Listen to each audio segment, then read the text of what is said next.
آج 10 رمضان المبارک ہے۔ سیدہ طاہرہ ام المومنین سیدہ خدیجۃ الکبریٰ رضی اللہ تعالی عنہا کا آج یوم وصال ہے، اور یہ وہ خوش نصیب خاتون ہیں جنہیں سب سے پہلے اسلام لانے کا اعزاز نصیب ہوا، اور اللہ کے محبوب علیہ السلام کے ساتھ رشتہ ازدواج میں منسلک ہوئیں، اور 25 سال تک انہیں حضور علیہ السلام کی رفاقت نصیب رہی۔ اللہ کے محبوب علیہ السلام کی ساری اولاد حضرت ابراہیم کے علاوہ حضرت خدیجۃ الکبریٰ رضی اللہ تعالی عنہا کے بطن اقدس سے ہی ہے۔ حضور کی 4 صاحبزادیاں اور حضور کے صاحبزادے حضرت قاسم اور حضرت عبداللہ، انہی کے بطن اطہر سے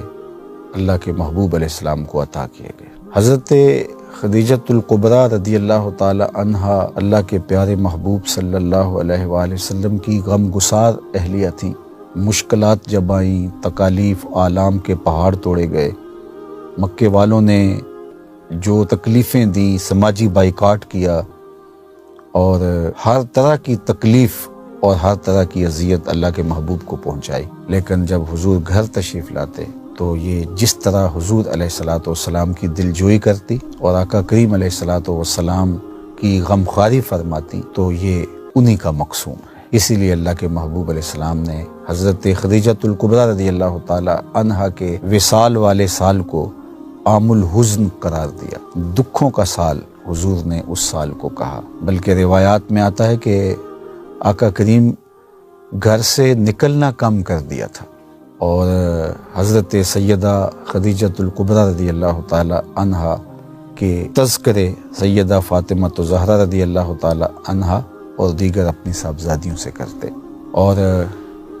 انہوں نے اللہ کے محبوب علیہ السلام کی غمخواری بھی کی، اور کار نبوت میں حضور علیہ السلام کا ساتھ بھی دیا، حضور علیہ السلام پر ایمان بھی لائیں، اپنا سارا مال حضور علیہ السلام کے قدموں میں ڈھیر کر دیا، اور کہا کہ یہ اب میرا نہیں، یہ آپ کا ہے، اور وہ سارا مال اعانت اسلام کے لیے صرف ہوا، غریبوں کے لیے، لاچاروں کے لیے، کمزوروں کے لیے، اراملہ، یتامى اور مساکین کے لیے وہ سارا مال خرچ ہوا۔ بلکہ متمول خاندان کی عالی مرتبت شہزادی ہونے کے باوجود اللہ کے محبوب علیہ السلام جب غار حرا میں قیام فرماتے تو کئی دن حضور علیہ السلام وہیں خلوت فرماتے، تو یہ حضور علیہ السلام کو کھانا دیتی، تو جب کھانا ختم ہو جاتا تو یہ گھر سے کھانا تیار کرتی، تو وہاں چوٹی پر لے جا کے حضور علیہ السلام کو پیش کرتی۔ ایک دن برتن میں کھانا باندھا، اور حضور علیہ السلام کو کھانا پہنچانے کی غرض سے اس چوٹی پر جہاں چڑھنا اتنا آسان نہیں ہے، اور یہ نازک اندام خاتون ملکۃ العرب حضرت سیدہ خدیجۃ الکبریٰ رضی اللہ تعالی عنہا وہ برتن اٹھائے، کھانا اٹھائے، پہاڑ پہ چڑھ رہی ہیں۔ ابھی غار حرا میں نہیں پہنچتی کہ جبریل امین حاضر خدمت ہوتے ہیں، اور حضور کو اللہ کا سلام دیتے ہوئے حضرت جبریل عرض کرتے ہیں کہ حضور، حضرت خدیجہ برتن میں سالن اور روٹی لیے وہ یہاں پہنچ رہی ہیں، تو جب وہ یہاں پہنچیں تو اللہ کا بھی سلام دے دینا، اور حضور میرا بھی سلام دے دینا، اور انہیں بشارت دینا کہ اللہ نے جنت میں ان کے لیے موتیوں کا ایسا محل بنایا ہے جس کے اندر کوئی شور نہیں ہوگا اور کوئی اس میں پریشانی نہیں ہوگی۔ اللہ اکبر۔ ام المومنین سیدہ عائشہ رضی اللہ تعالی عنہ فرماتی ہیں کہ مجھے کبھی بھی کسی خاتون پہ رشک نہیں آیا تھا سوائے ام المومنین حضرت سیدہ خدیجۃ الکبریٰ رضی اللہ تعالی عنہا کے علاوہ مجھے کبھی کسی پہ رشک نہیں آیا تھا۔ تو اللہ کے محبوب کثرت سے ان کا ذکر کرتے، اور جب کوئی جانور ذبح کرتے تو گوشت کے ٹکڑے ان کی سہیلیوں کے گھروں میں بھیجتے، اور ان کی بار بار حضور بات کرتے۔ تو میں نے ایک دن کہا کہ حضور، وہ خاتون بڑھاپے کی وجہ سے جس کے ہونٹوں کے گوشے بھی رنگ بدل گئے تھے، آپ بار بار اس کا ذکر کرتے ہیں، جب اللہ تعالیٰ نے آپ کو بہتر ازواج عطا فرما دیں تو آقا کریم نے فرمایا کہ عائشہ میں اس کا ذکر کیسے چھوڑ سکتا ہوں، جب پورے مکے نے میرا انکار کیا تھا اس نے میرا اقرار کیا تھا، جب مجھے کسی نے نہیں مانا تھا اس نے مجھے مانا تھا، اور آقا کریم علیہ الصلوۃ والسلام یہ بھی فرماتے تھے کہ خدیجہ تو خدیجہ ہے، بلکہ ایک موقع پہ حضور نے فرمایا کہ اللہ نے اس کی محبت کا مجھے رزق دیا ہے۔ اللہ اکبر۔ تو محسنہ اسلام حضرت خدیجۃ الکبریٰ، جن کی وساطت سے اس کائنات کو سیدہ زہرا پاک سلام اللہ علیہا نصیب ہوئیں، اور پھر اللہ نے ان کی وساطت سے حسنین کریمین کے ذریعے سے اس امت کے گرتے ہوئے پرچم کو تھامنے کا اہتمام فرمایا۔ ہمارا سلام اس ام المومنین کو کہ جو حضور کے قلب اطہر کا چین اور حضور کے لیے باعث راحت اور باعث قرار تھیں۔ تو آج یہ مبارک دن ان کی یادوں کو تازہ کر رہا ہے، تو میں نے سوچا کہ آج اس موضوع پر بھی کچھ بات آپ کے گوش گزار کی جائے۔ اللہ تعالیٰ سیدہ پاک کے نقوش پاک کی برکتیں، مخدرات اسلام اس امت کی خواتین کو نصیب فرمائے۔ نبی رحمت شفیع معظم صلی اللہ علیہ وآلہ وسلم نے ارشاد فرمایا، الا انبئکم باکبر الکبائر، میں تمہیں کبیرہ گناہوں میں بھی جو بڑے گناہ ہیں ان کی خبر نہ دوں؟ تو صحابہ نے عرض کی، بلا کیوں نہیں حضور، آپ ارشاد فرمائیے۔ تو آقا کریم علیہ السلام نے ارشاد فرمایا، الاشراک باللہ، سب سے بڑا گناہ اکبر الکبائر، اللہ کے ساتھ کسی کو شریک ٹھہرانا ہے، وعقوق الوالدین، اور والدین کی نافرمانی کرنا ہے، ان کو دکھ دینا ہے، ان کو تکلیف پہنچانا ہے، ان کو اذیت دینا، ان کو ستانا، پریشان کرنا۔ اور پھر اللہ کے محبوب علیہ السلام تشریف فرما تھے تکیہ لگائے ہوئے، تو آقا کریم نے تکیہ چھوڑ دیا اور بیٹھ گئے۔ وکانا متکئا فجلس، تو حضور علیہ السلام تکیہ لگائے بیٹھے تھے تو آپ نے تکیہ چھوڑ دیا اور تشریف فرما ہوئے، فقال، اور ارشاد فرمایا، الا وقول الزور، اور جھوٹ بولنا ہے، جھوٹی گواہی دینا ہے۔ اور پھر اس بات کو بار بار ارشاد فرمایا۔ راوی کہتے ہیں فما زال یکررھا حتی قلنا لیتہ سکت، آقا کریم بار بار اس کا تکرار فرمائے جا رہے تھے اور ہم کہہ رہے تھے کہ حضور اگر سکوت اختیار فرما لیں، چونکہ حضور علیہ السلام کی مشقت کو صحابہ دیکھ رہے تھے، لیکن حضور امت پر شفقت کی وجہ سے بار بار اس کو بیان فرما رہے تھے۔ اب ان تین چیزوں کو اللہ کے محبوب علیہ السلام نے اکبر الکبائر قرار دیا۔ سب سے پہلے شرک، اور شرک ظلم عظیم قرار دیا گیا، ان الشرک لظلم عظیم، سب سے بڑا گناہ شرک ہے، اور اللہ تعالیٰ شرک کو معاف نہیں کرے گا۔ حتیٰ کہ جو شرک اصغر ہے، ریا کو قرار دیا گیا، تو اس کی بھی سخت مذمت آئی ہے۔ تو ایک تو پہلا سب سے بڑا گناہ اللہ کے ساتھ کسی کو شریک ٹھہرانا ہے۔ اللہ تعالیٰ جل شانہ ہمیں شرک خفی سے، شرک جلی سے اور ہر طرح کے شرک سے محفوظ و مامون فرمائے۔ دوسری بات اللہ کے محبوب علیہ السلام نے جو ارشاد فرمائی، عقوق الوالدین، والدین کی نافرمانی، ان کو دکھ اور اذیت دینا اور تکلیف پہنچانا۔ اللہ تعالیٰ نے ہمیں ماں باپ کے ساتھ حسن سلوک کرنے کی تلقین ارشاد فرمائی ہے، وَقَضَىٰ رَبُّكَ أَلَّا تَعْبُدُوا إِلَّا إِيَّاهُ وَبِالْوَالِدَيْنِ إِحْسَانًا، کہ تیرے رب نے یہ طے کیا ہے کہ اللہ کے علاوہ کسی کی پرستش نہیں ہوگی، اسی کی عبادت ہوگی، اور والدین کے ساتھ حسن سلوک کیا جائے گا۔ تو والدین کے ساتھ اچھا سلوک کرنے کی ترغیب دی گئی ہے،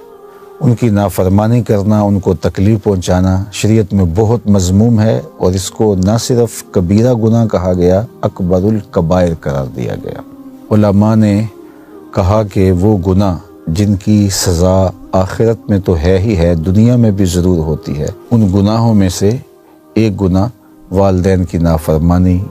عقوق الوالدین ہے، اور وہ نیکی کے اعمال جن کی جزا آخرت میں تو ہے ہی ہے، دنیا میں بھی ان نیکیوں کا صلہ ضرور اللہ تعالیٰ فرماتا ہے۔ ان نیکیوں میں سے ماں باپ کے ساتھ حسن سلوک کرنا ہے، نہیں تو نشان لگا لیں اس شخص پہ جو اپنے ماں باپ کا بے ادب اور گستاخ ہے، ساری زندگی آپ اس کو رسوا ہوتے دیکھیں گے۔ اور اس شخص پہ بھی نشان لگا لیں جو اپنے ماں باپ کا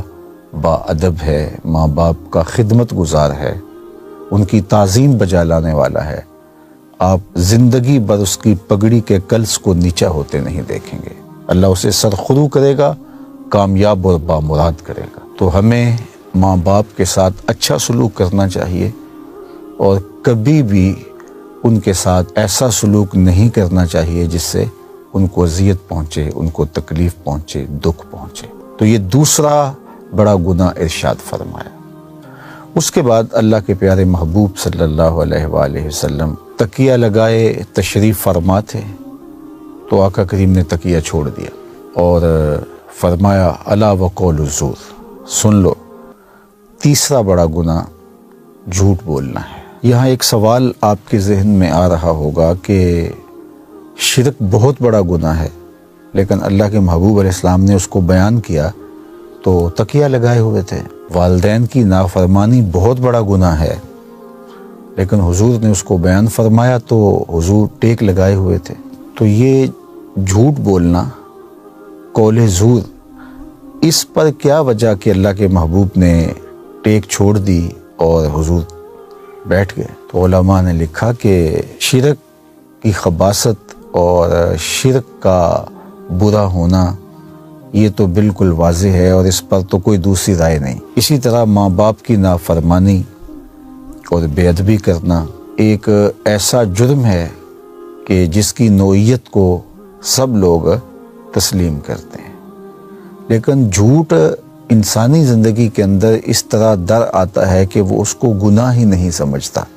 اور اس کے معمولات کا حصہ بن جاتا ہے۔ اور نبی آخر الزماں حضور ختم المرتبت صلی اللہ علیہ وآلہ وسلم کی نگاہ نبوت یہ دیکھ بھی رہی ہوگی کہ آنے والے زمانے میں لوگ اس کو کتنا معمولی لیں گے اور بات بات پر جھوٹ بولیں گے، ان کے نزدیک یہ کوئی بات نہیں ہوگی۔ تو اس لیے اللہ کے محبوب نے اس کی اہمیت کو اجاگر کرنے کے لیے ٹیک چھوڑی اور حضور بیٹھ گئے۔ اور اگر آپ اس پہ غور کریں تو 3 تاکیدیں ہیں۔ ایک تو حضور نے ٹیک چھوڑی اس کی اہمیت کو اجاگر کرنے کے لیے،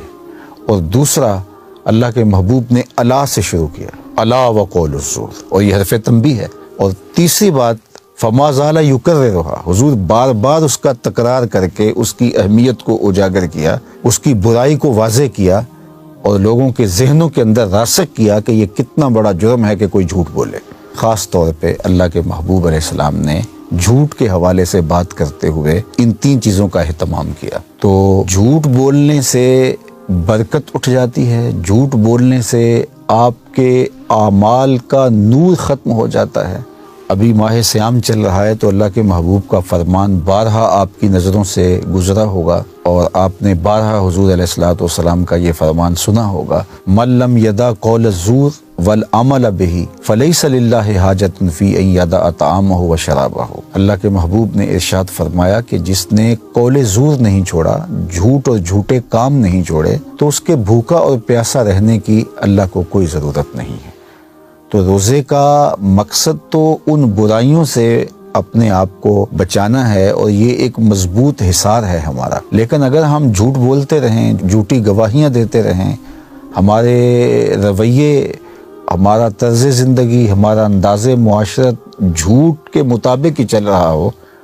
تو پھر ہم صرف فاقہ کاٹ رہے ہیں، صرف بھوک گوارا کر رہے ہیں، صرف پیاس برداشت کر رہے ہیں، تو روزے کا نور نصیب ہی نہیں ہو سکتا۔ تو ہمارا دین سچائی پر مشتمل دین ہے۔ اگر آپ مجھے پوچھیں کہ اسلام کا کوئی دوسرا نام، تو میں برجستہ کہہ سکتا ہوں کہ اسلام دین صدق ہے، اسلام سچائی کا دین ہے۔ اور میرے اور آپ کے آقا و مولا اعلان نبوت سے قبل بھی صادق و امین کہلاتے تھے۔ یہ میرے اور آپ کے آقا و مولا کی عظمت ہے، یہ حضور علیہ السلام کی شان ہے۔ تو ہم ان کے ماننے والے اپنی زندگی کو کس طرح جھوٹ کے ساتھ جوڑے ہوئے ہیں، اور شب و روز جھوٹ ہماری زندگی کا ایک انداز اور تیور بن گیا ہے، بلکہ ہماری زندگی کا جزو لا ینفک بن گیا ہے۔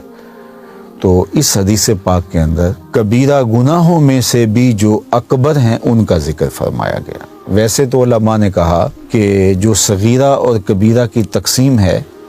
وہ ایک دوسرے گناہ سے موازنے کے اعتبار سے ہے، ورنہ ہر وہ عمل جو اللہ کی ناراضگی کا سبب ہو وہ چھوٹا نہیں ہو سکتا۔ جو بھی گناہ اللہ کو ناراض کر دے تو وہ گناہ چھوٹا تو نہیں ہے، وہ تو بڑا ہی ہے۔ تو کبیرہ اس لیے کہا گیا کہ اس پر وعید زیادہ ہے، اس کی سزائیں بیان فرمائی گئی، اس پر حد نافذ ہوتی ہے، آخرت میں اس کی سزا بیان فرمائی گئی ہے۔ تو اس اعتبار سے صغیرہ اور کبیرہ کی تقسیم کی گئی، اور پھر ان کبیرہ گناہوں میں بھی جو اکبر الکبائر ہیں وہ یہ 3 گناہ بیان فرمائے گئے، اور ایک حدیث میں 4 بیان فرمائے گئے، اور اس میں قتل کو بھی بیان فرمایا گیا۔ تو شرک سے اجتناب، اور ماں باپ کی نافرمانی سے اجتناب، اور جھوٹ بولنے سے اور جھوٹی گواہی دینے سے اجتناب، یہ ہمارے دین کا ہم سے تقاضا ہے، ہمارے رسول کا ہم سے تقاضا ہے۔ ہمارے آقا و مولا چاہتے ہیں کہ یہ اس طرح زندگی بسر کریں کہ ان کی زندگی میں یہ چیزیں نہ ہوں، اور اس کی اہمیت کو اجاگر کرنے کے لیے اللہ کے محبوب علیہ السلام نے یہ انداز اختیار کیا۔ اور صحابہ کا وہ قول دیکھیے، حضرت ابو بکرہ نفیع بن حارث رضی اللہ تعالیٰ عنہ کا قول، وہ فرماتے ہیں کہ حضور بار بار اس کا تکرار کیے جا رہے تھے، الا وقول الزور، الا وقول الزور، الا وقول الزور، اور ہم کہہ رہے تھے کاش کہ حضور سکوت اختیار فرما لیں، حضور خاموشی اختیار فرما لیں۔ حضور مشقت میں ہیں، لیکن حضور امت کے ساتھ جو شفقت کا ایک علاقہ رکھتے ہیں، آپ کے قلب اطہر میں امت کی جو بے پناہ محبت ہے، اس لیے حضور چاہ رہے تھے کہ میں بار بار اس کا تکرار کروں اور میری امت اس گناہ سے بچ جائے اور جھوٹ جیسے عیب سے عیب دار نہ ہو۔ تو ماہ صیام کی ان مبارک گھڑیوں میں ہمیں عزم مصمم کرنا چاہیے کہ ہم اپنی زندگی میں ان گناہوں کو داخل نہیں ہونے دیں گے۔ اللہ کے پیارے محبوب صلی اللہ علیہ وآلہ وسلم اس حدیث کو اپنے رب سے روایت کرتے ہیں۔ حدیث قدسی ہے، ان اللہ کتب الحسنات والسیئات، بے شک اللہ تعالیٰ نے حسنات کو بھی اور سیئات کو بھی، نیکیوں کو بھی اور گناہوں کو بھی لکھ لیا ہے۔ ثم بین ذالک، وہ جو بیان ارشاد فرمایا گیا اس کی تفصیل یہ ہے، فمن ہم بحسنۃ فلم یعملھا کتبہ اللہ لہ عندہ حسنۃ کاملہ، جس نے کسی نیکی کا ارادہ کیا جس کا کرنا پختہ عزم کے ساتھ، ارادے کے ساتھ طے کیا تھا، کسی وجہ سے نہیں کر پایا، تو ایک کامل نیکی اللہ کے ہاں لکھ دی جاتی ہے۔ فَإِنْ هُوَ ہَمَّ بِهَا وَعَمِلَهَا كَتَبَهَا اللَّهُ لَهُ عِنْدَهُ 10 حسنات إِلَى 700 ضِعْف إِلَى أَضْعَافٍ كَثِيرَةٍ، اور اگر اس نے جو نیکی کرنے کا عزم کیا تھا وہ نیکی کر لی، تو اللہ جل شانہ اس کو اپنے ہاں 10 گنا سے لے کے 700 گنا تک لکھ لیتا ہے۔ اس کی طرف سے اتنی نیکیاں اللہ جل شانہ کے ہاں تحریر کر دی جاتی ہیں، حتیٰ کہ فرمایا الی اضعاف کثیرہ، 700 گنا سے بھی زیادہ اللہ جل شانہ اس نیکی کا اجر نیکی کرنے والے کو عطا فرماتا ہے۔ اور پھر ارشاد فرمایا ومن ہم بسیئۃ، جس نے کسی گناہ کرنے کا ارادہ کیا اور اس کا ارادہ پختہ تھا کہ میں گناہ کروں گا، فلم یعملھا، لیکن اس نے گناہ نہیں کیا، کتبہ اللہ لہ عندہ حسنۃ کاملہ، تو کامل نیکی کا ثواب اس کے نامہ اعمال میں درج کر دیا جاتا ہے۔ یہ اس صورت میں ہے کہ جب اس نے گناہ ترک کیا اللہ سے ڈرتے ہوئے۔ اگر تو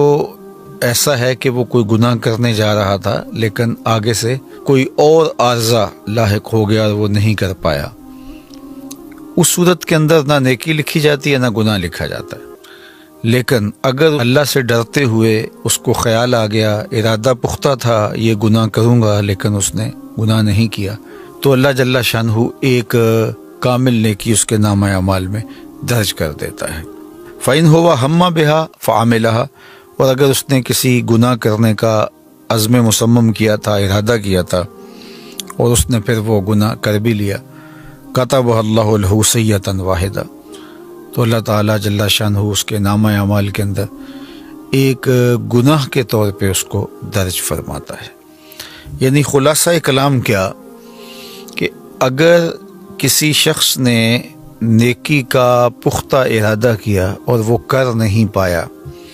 تو اللہ جل شانہ ایک نیکی اس کے نامہ اعمال میں درج فرما دیتا ہے، اور اگر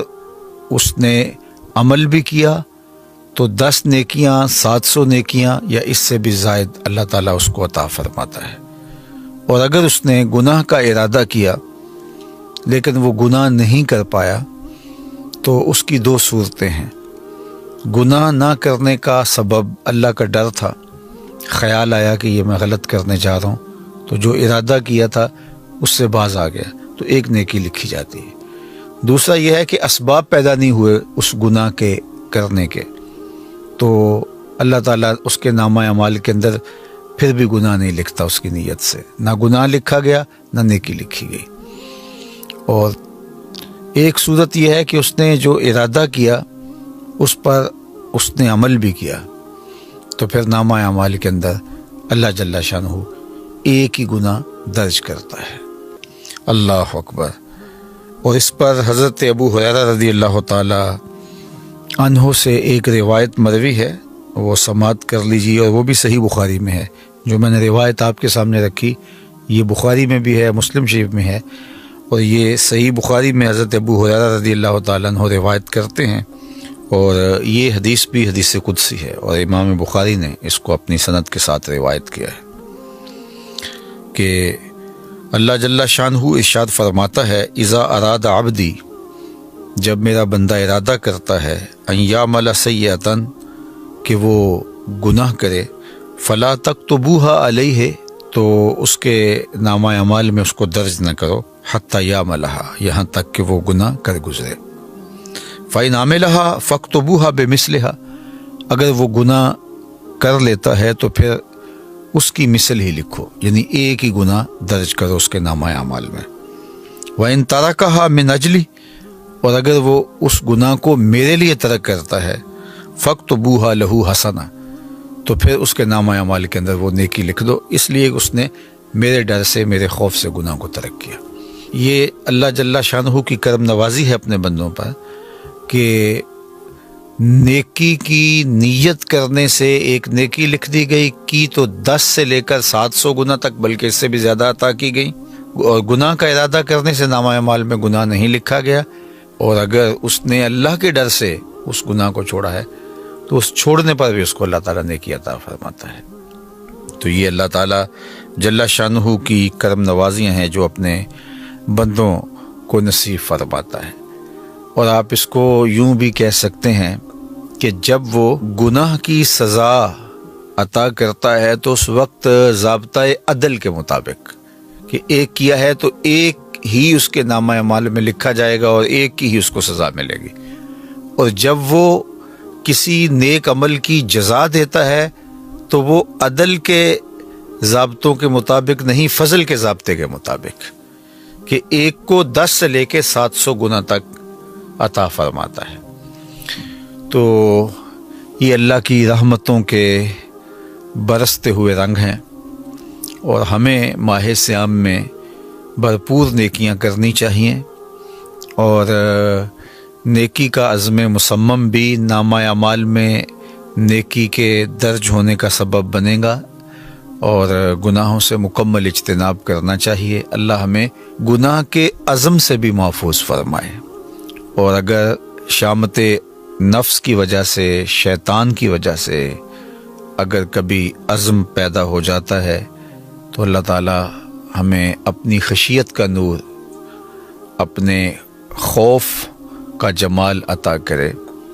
اور ہم اپنی زندگی کو کلیتاً گناہوں سے بچا لیں، محفوظ کر لیں۔ اللہ اس ماہ صیام میں ہمیں سچی توبہ کی توفیق ارزانی فرمائے۔